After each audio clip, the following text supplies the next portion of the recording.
Od dawna interesuję się historią polskich wypraw polarnych. Sama jestem uczestniczką 2 całorocznych wypraw do Arktyki i do Antarktyki. Napisałam również kilka książek o tej tematyce. Od paru lat prowadzę projekt pod tytułem Polarniczki, który jest poświęcony polskim badaczkom rejonów polarnych. W mojej książce Polarniczki, zdobywczynie podbiegunowego świata, przedstawiłam historię Polek, które od początku istnienia polskich stacji badawczych i organizowania polskich wypraw brały udział w ekspedycjach do Arktyki i Antarktyki. Moja przygoda z krajami północy rozpoczęła się w 2016 roku, kiedy samotnie objechałem na rowerze Islandię. Od tej pory odwiedzam północ regularnie.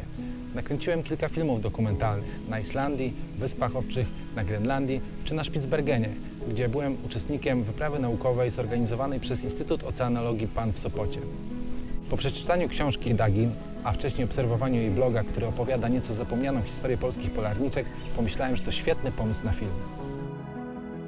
Przedstawimy 5 bohaterek.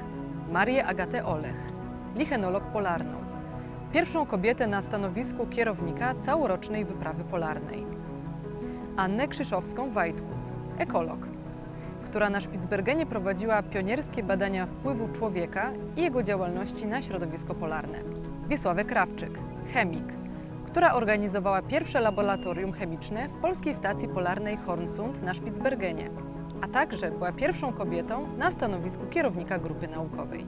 Annę Kołakowską, biotechnolog, pierwszą kobietę, która zimowała, czyli uczestniczyła w całorocznej ekspedycji polarnej do Antarktyki, oraz Joannę Pocias-Karteczkę, hydrolog, która w latach 80. uczestniczyła w wyprawach naukowych na Spitsbergen i która, oprócz tego, że zajmuje się nauką, pisze wiersze.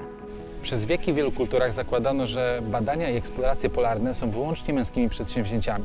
Powszechnie znane są nazwiska wielkich odkrywców, takich jak Amundsen, Shackleton czy Scott. Wśród polskich polarników zasłynęli Arctowski, Dobrowolski i Siedlecki.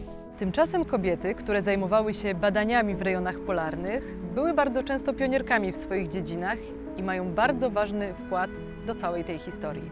Niestraszne im było zimowanie w bazach i praca w trudnych polarnych warunkach. Wyniki tej pracy wnoszą wkład w badanie zmian klimatu i kondycji całej planety. Polarniczki to również opowieść o przyjaźni, o uporze w dążeniu do celu i spełnianiu marzeń.